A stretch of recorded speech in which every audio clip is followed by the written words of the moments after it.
This is another situation involving the rook, and it's I've chosen, I think, a fairly simple example to demonstrate the point. And as most players watching this will know, that the rook is a very strong piece in Atomic, and that it can often lead to kind of invading the opponent's position and either securing at the minimum a draw and often a win when the rook gets next to the opponent's king.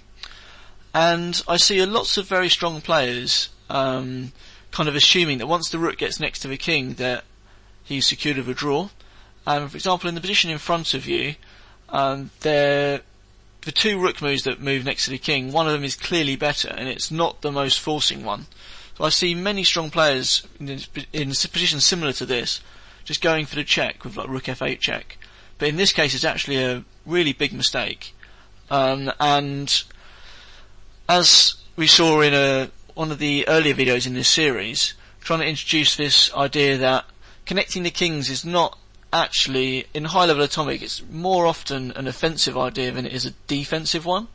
And here the stronger side, black, is really happy to connect the kings, because then it gives his own king a sense of security, and then after, say, this other check, he can then push these pawns, preferably sacrifice the bishop for the pawn on b2 and just get a load of queens and then be winning that endgame.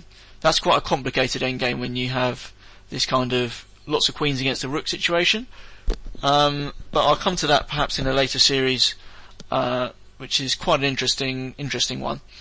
But instead, white shouldn't really entertain this stuff and should play a less forcing move, rook to f7, just controlling the king and saying, okay, I'm not immediately losing, I can take a move out just to cut the king off and then give Perpetual later.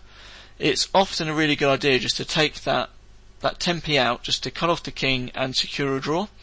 And that's basically just what I wanted to mention in this video. It's a technique that comes up a lot in endgames, and often in middle games as well. There could be lots more pieces on. I mean, black, for example, could have a queen at a2 in this position, and it would be the same. You play rook f7, take a move out because black can't immediately win, and then get the draw, rather than allowing black to connect the kings and then play for a win.